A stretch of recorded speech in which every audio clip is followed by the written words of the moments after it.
in terms of where what I do, where that was born, that happened many many years ago, and my father passed away when I was young, and one of the things that I learned to do when I was a young lad was to help with DIY at home.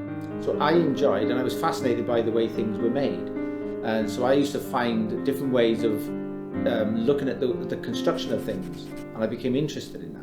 So I used to, it's a make, do, amend, in those days. So I'm talking about like sort of 45 years ago. So it's a long, long time to be able to focus back on. But that's where my fascination with being able to upcycle and recycle wasn't called that then, but as it's called now.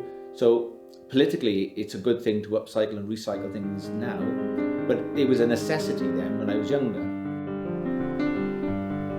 Now, the thing with my father, I remember the very first time that he said to us, as my brother, my sister, myself, he said about, he'd seen something really, really beautiful. My father was very creative, and we knew that he was a brilliant artist.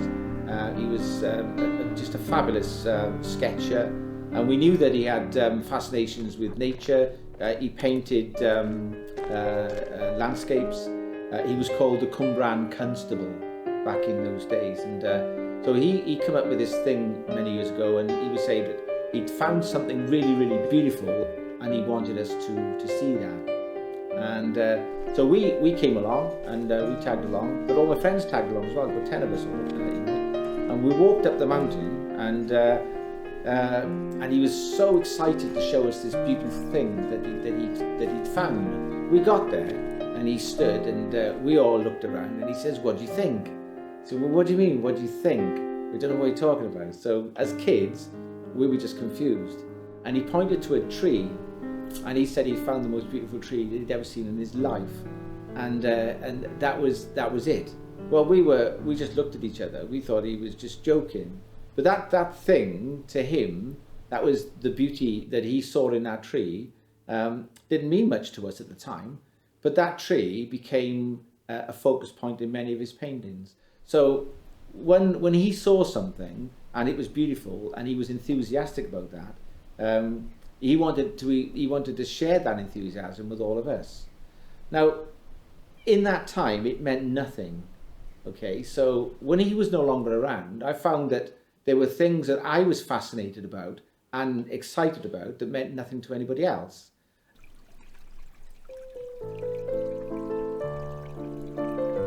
It does take me back, all those years when we were all here as kids. We'd sit on that little mound by there and all behaving ourselves, which was quite remarkable in itself. And Dad had the full command of our attention, and he was in a world of his own, and we was in his world. It was just beautiful, just wonderful, and we continued to do that then for many, many years to come.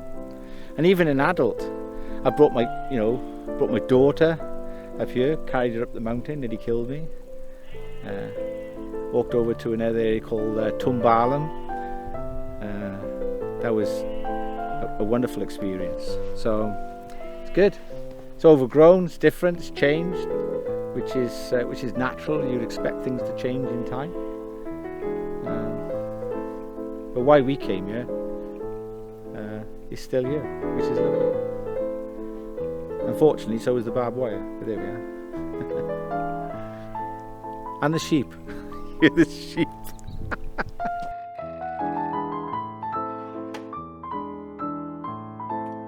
Never Too Old Furniture started when I was teaching, and I was talking to the students at the time, my GCSE students, and I was telling them about my ambitions, if you like, to become a sole trader.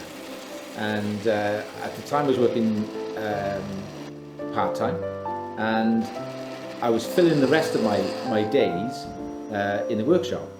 So I wanted to be a sole trader, upcycling, making furniture, recycling materials, making new things. One of the things that I wanted the students to be involved with is actually identifying a name.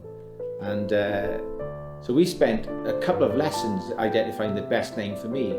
And one student, won't mention his name, he said, well, you're quite old, aren't you? I said, I am, but the furniture that I'll be working with will be even older. And so it sort of morphed into an idea about never too old furniture, or never too old to begin with, but it turns out there's many companies that are called Never Too Old. So I wanted to be a bit more specific, and that's where Never Too Old Furniture came from.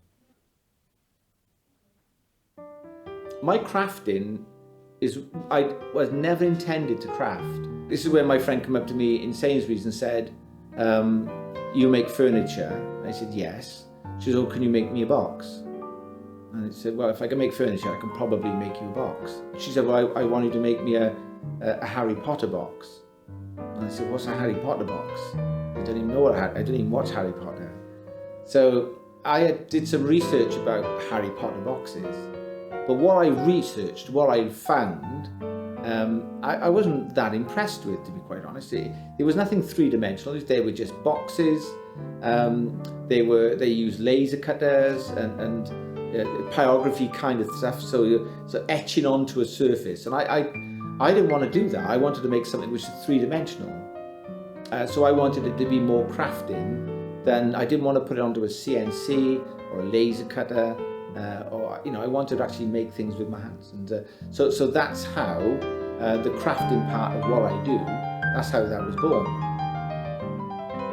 When there was a time where I would have my boxes featured in a gallery, and I was at home. The phone rang, and the lady from the gallery said, "Oh, there's a lady here.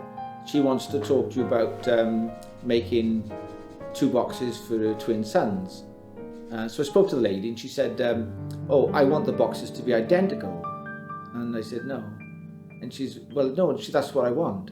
I said, well, I don't do identical. They will be different. And she said, well, I have identical sons, and that's the way I want it. I said, listen, let me make those boxes for your twin sons. So I got the details from her, said, let me make those boxes, and they will be boxes for your twins, but each twin will know very specifically which will be their box. I said, trust me, if you're not happy with what I do, then you can have the boxes for nothing. And so I said that to her. I said, and I'll call you when I'm done. So I did that. And so what I did, I designed and created one box, and the other box, it was just a mirror image. So it was the opposite of the very first box. As if you stood one box in front of a mirror, that was the other box.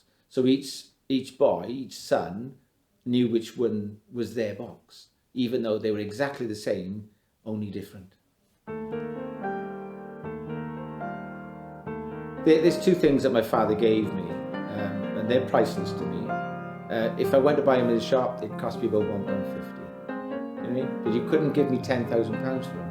They are absolutely everything to me, so they mean everything. And those 2 things are a bosun's whistle, which he gave me, and I just played with it as if it was a toy.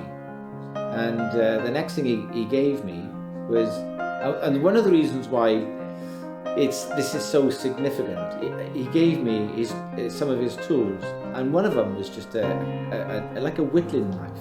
I still got it today. And every time I use that knife, and I'm holding that knife, it's like holding his hand. And it means absolutely everything. If there was a fire, and I had to clear everything out of here, the only thing I would be looking for really would be the knife. Because I can't replace that. I can replace scroll saws and other saws and tenon saws and hammers. I can go and buy them again tomorrow. But that knife, I can't. It's my dad's. But it's mine now. So his hand has been on that handle, and that means absolutely everything to me. And I still got it. I don't know how old it is. It's got to be 70, 80 years old, maybe. So it's an old knife, but I still use it, and that's good. There's an emotional attachment to looking at a beautiful tree, a beautiful knife, a bosun's whistle, they're all triggers that take me back to me being with Dad. I'm not with him now, but in my heart I am.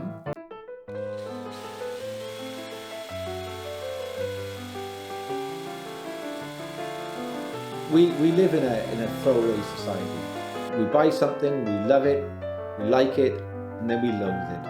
And rather than just do something with the materials, we throw it away. And it's really important, I think, to be able to understand that if someone says, Paul, I've got a headboard, a pine headboard, do you want it? I think, well, I don't really want a headboard, but I do want the material. So that material is going to be something different. It's not going to be a headboard anymore, but it's going to be a different product. And so I take the material in, I set it aside, and I wait for the opportunity where, when something that's going to present itself, I got the material there that I can use.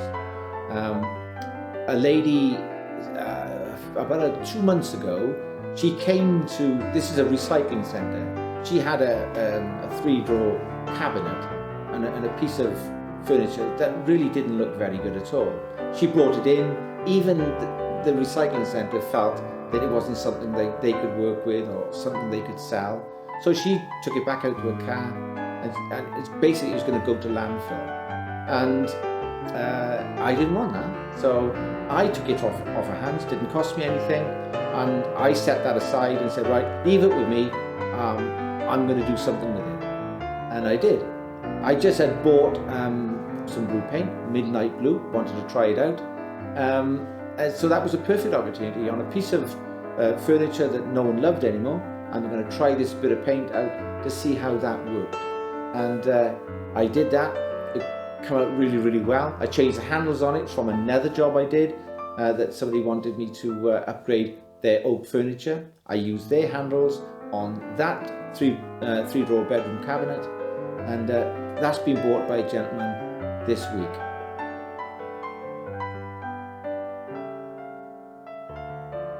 As teaching ended, you think, well, that episode in my life is behind me, so sort of that door is closed now. But then, this door is open for me because, like one door does close, but let's make sure there's another door open for us to be able to walk through that. And where even for materials, even for products, furniture, a door may close on its life, but then someone else is there to be able to open its door to another life. And we don't need to keep throwing things away. Even if we decide not to use it as a thing anymore, we can use the materials. It could be a shelf, or it could be a box. I make boxes, theme boxes, they're unusual, but it's still using the materials that were being thrown away. So that's the important factor there. Is not so much that, this person, they've made a box. Yeah, made a box out of something that was going to get thrown away. And that's the really important thing. That material is not in landfill. It's now a product sitting in someone's house, and that's really, really important. But this is the handle. So my pins are, I only need to apply one pin. It's not about making boxes. I've made boxes from the materials, but that's what I didn't come up to do that. I come up to work with furniture, and that's an accident. That's just an accident that happened. But a lot of people enjoy what I do. I never knew I could do it until I started doing it. But that's obviously popular, but my furniture is important. That it's really important. That there, bit of wood there, is a headboard. It's a headboard. That was my neighbour said, do you want this pine headboard? Because I can't do anything with it. He said, but I'm going to throw it, I'm going to take it to landfill. Then I said, I'll have it. Well, I cut that down then. So that has gone from being a headboard to a box. And all these pieces here, there was a bench. The wood was from a bench. So how much money did I fork out on this? Nothing. Just my time. So the materials cost nothing. All that material would have been in landfill if I just let it go, and I didn't. So that's important. That's the kind of thing that he would come up and he'd look at that, he wouldn't photograph it, he would sketch that, and that would appear in his paintings at some point. Everything that he did in his paintings is something that he saw. My father was a fabulous artist. I'm not a fabulous artist, but I can make an attempt, if you like, to be able to draw some sketches. And I know that my father was just so good, so talented at the things that he did. And I used to watch him sketch portraits, and I was fascinated by what he could do so quickly and present something which is so beautiful in a very, very short space of time. So that's the finished version of a painting that he did and he donated that to the church. That's a larger picture of an unfinished version of that. That picture then sat in a church for quite a while, and then sadly the church burned.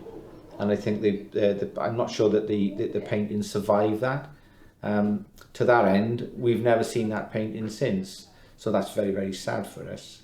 In this particular example, as we can see in the background, it's a photograph of a selection of pictures that my father would have done many, many years ago. So this is my auntie who lived in America at the time, Atlanta, Georgia. That's my sister, that's myself. And just at the backdrop there are pictures that my father would have done. But the one immediately behind would have been a picture from the location that we enjoyed on a trip yesterday. And we went to that location where some of these trees would have featured in the areas that we were walking through yesterday. So paintings like that are significant because we were enjoying what he enjoyed many, many years ago, and there's some tangible evidence there of some of the work that he did using that experience. So one of the things that is sort of similar to his experience, where his was commission work, and I have none of his paintings are hanging in my house or my family's house, which is very, very sad. And I produce some artwork myself, and that's all commission based as well. So I hold very, very little stock of some of the portraits that I've ever sketched. I got one or two pieces which I can show, but sadly I got nothing to show of my father, even though I knew that he did absolutely fabulous pieces of work. And as you grow up and get older, and you find your own way in life, before you realise it, you're doing and saying the things that he used to love and do. And you think, oh, well, this is all part of me, this is all part of what I do, but it isn't. It's part of what my granddad did, it's part of what my dad did, and you don't realise it, that his genes are in you, and you're doing the things and saying the things that he enjoyed when he was, showing his children. So we say that things are not connected, but they are. And like 50 years on, I've left my teaching job, which I thoroughly enjoyed doing, into something that I'm not governed by a timetable, I'm not governed by a bell telling me when to start, when to stop, who to talk to, who not to talk to. I've got my workshop, making all these creations. So. I tread a different path every day. And we went for a walk today, didn't we? And did you notice that the journey that we came back on was different than the one we went out on? Did you notice that? I did that deliberately. And the reason why I did that, and I mean this sincerely, if we walked up that pathway and we walked back the same way, and we went there again, we walked up that pathway and we come back, we would see the same trees, the same views, every time we walk past there. And I wanted to come back somewhere in a different way so we could see new things. We came back a different route and saw a tree that I'd never seen before, and it was the most beautiful tree that I'd ever seen. It was just fabulous. And if we hadn't come back a different way, a different route, a different pathway, we wouldn't have seen it. And that's the reason that my work here and the things I do, I tread a different path every day. Today is what it was. Tomorrow will be different, and so will the next day. And that's what I love. Because I don't know who's going to be throwing the next piece of furniture away. I just don't know. But I know what I'll do. I'll do something with it, and it'll be different, and somebody will buy it off me. But it won't be in landfill.